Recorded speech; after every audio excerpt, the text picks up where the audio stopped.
Hello everyone, welcome to Learn Photoshop. My name is Felix Bliss. In our previous lesson, we have learned a lot. In episode 1, we look at the interface. Okay, so if you have not watched the episode 1, you can click on the top there and watch episode 1.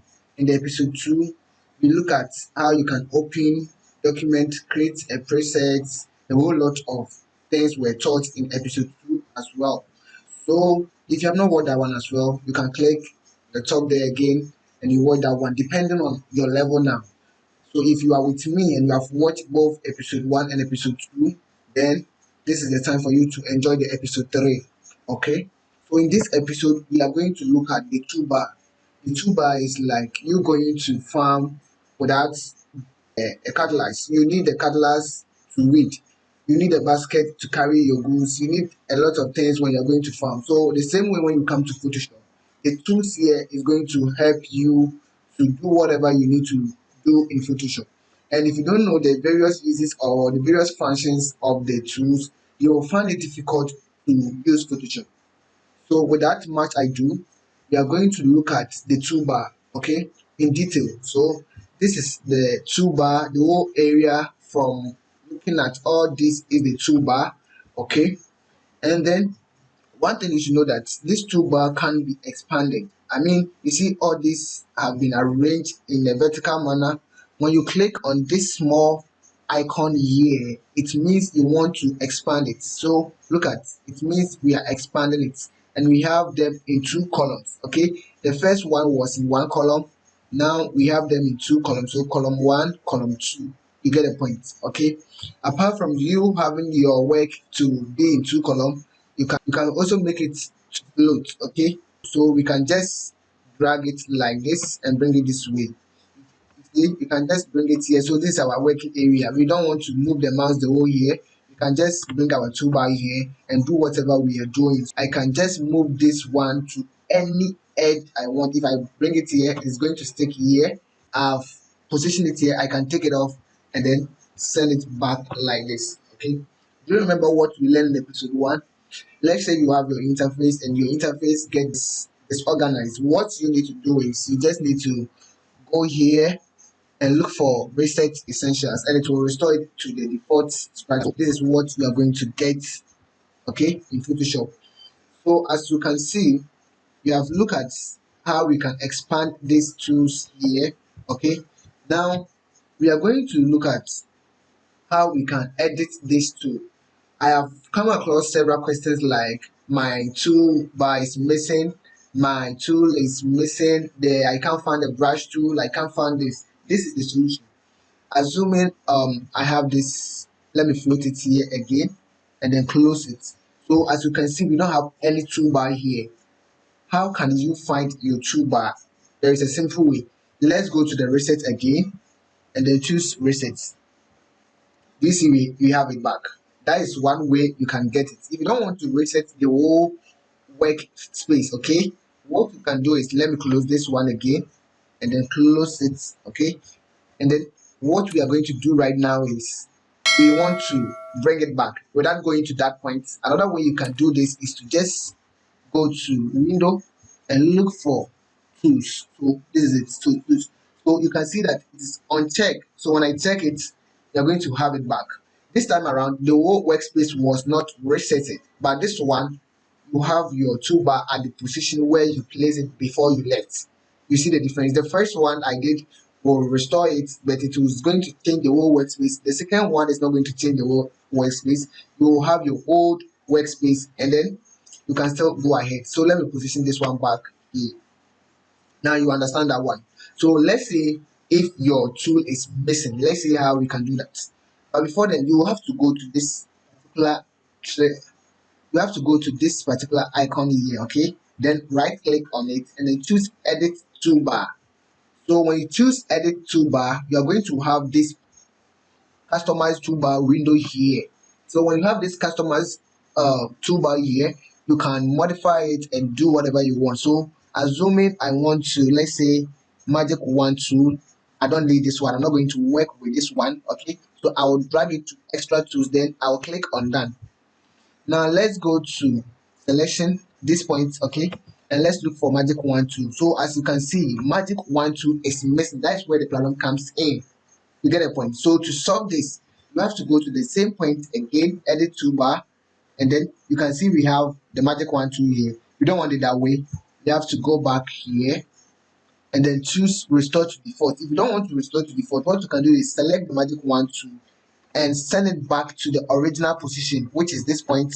Okay, so we will send it back here, but you can see the quick selection comes before the magic 1 2. Okay, so we can click on done, and let's go back again and check if we have the magic 1 2, and here is it. So this is the solution of how you can find a missing tool on the toolbar.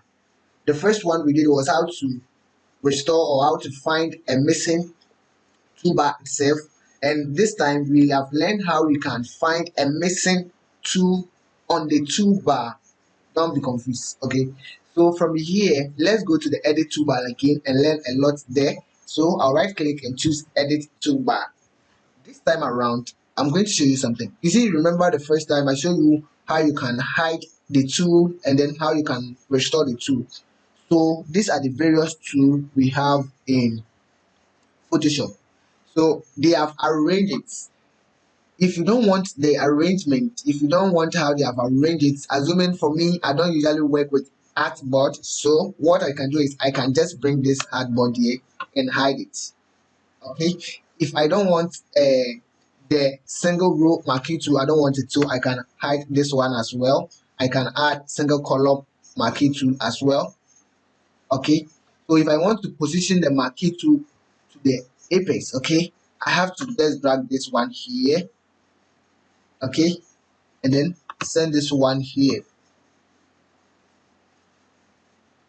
Sorry, the elliptical marquee tool should also go there again, so that we have them in the same group.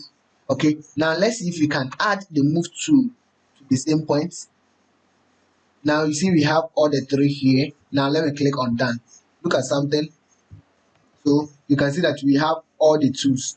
So this means that we can create only one icon here with all these tools in the same thing. So you come here, you just click on it, and all of them will show. But that one, it will not be nice. So it is better we leave it like how Photoshop has arranged it, because they have arranged it in order. Okay, so I can just go here and then I can choose to restore it to default, or I'll just have to move the move to the apex like what it was already done. Okay, so that is a way of modifying or customizing the toolbar. Another thing you can do with the toolbar is that after you have created this, you see we have save presets. Save presets. So I can save this presets. Okay, I can save this presets as my toolbar. Okay, and then save that. After saving this, now let's restore this to the default mode. Okay, you can see that everything here is cleared. Now if you want to load the presets, you just need to go to load presets, and it will open the toolbar for you, and the extension is tbr. So you see tbr, it's talking about toolbar. Okay, and I will just open or load that one, and you can see that everything is going to change to our previous preset that we created. Do you understand it now? What if you want to clear everything? So if you want to clear everything, just click on the clear toolbar and everything is clear. So if you clear everything, what has happened is that all these tools are now hidden. Okay, if they are hidden, it doesn't mean you can't see it. Now let's go click here and then go here again. Now you can see we have all of them here.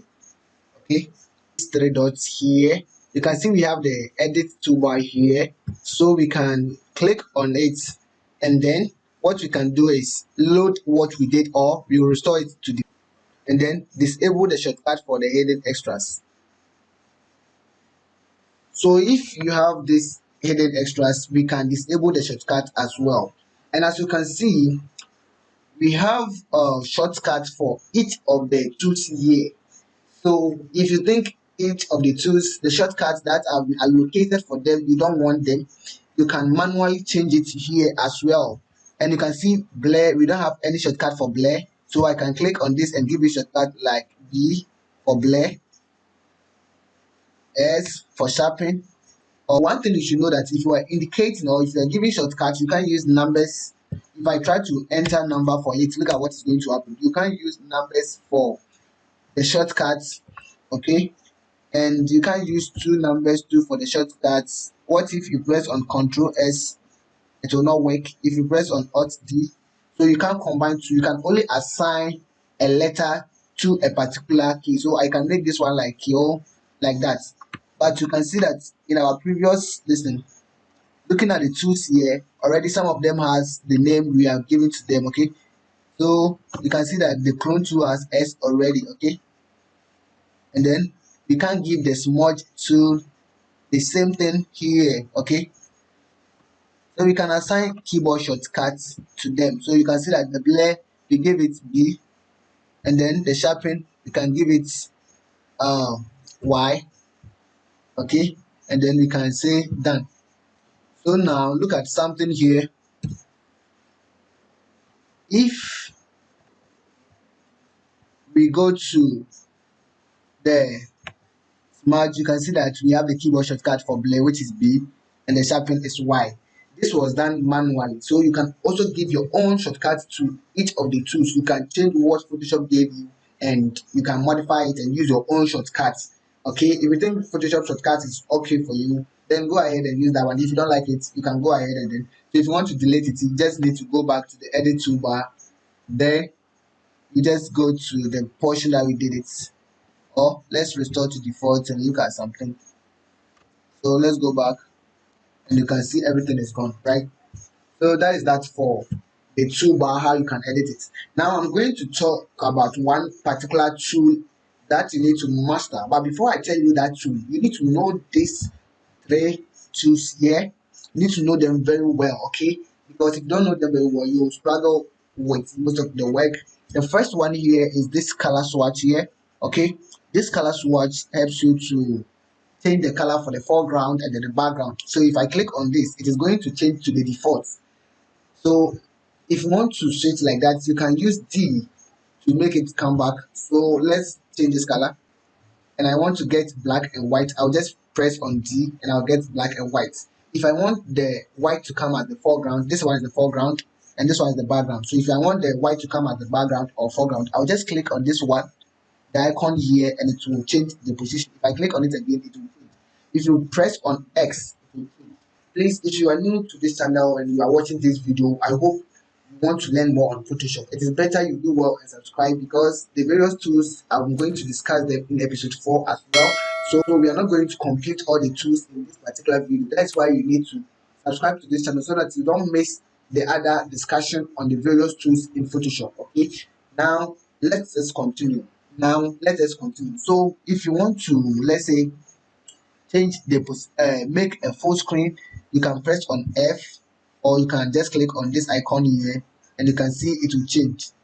So this one will go to full screen mode. So this is full screen mode. In full screen mode, you don't see anything here, you only see this working area. So this is the full screen mode, and you can just work around if you know your shortcut, if you know, but you still need to work in the normal mode. So you can press F again and then you come back to the normal mode. Then we have this particular icon here, which is edit in mask mode. We will talk about this particular tool later on, but one particular tool we are going to discuss in this particular episode is that we need to look at the zoom tool. You see, you might take it slightly like, oh, what's the, why do I need the zoom? The zoom is very important because we have a whole lot of things you need to know in zoom. Keep watching them so that you don't miss it. So in the zoom, we are going to look at the various changes here, why Photoshop brought this one here. But before I go to zoom, let's change our working to this particular design I did for somebody. It's a very simple design. I think every beginner can do this in Photoshop. Very simple. If you're a beginner, you should be able to do this in very simple way.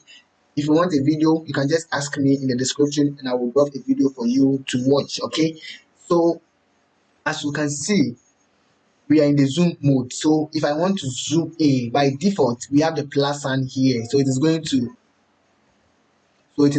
increase it. So look at this.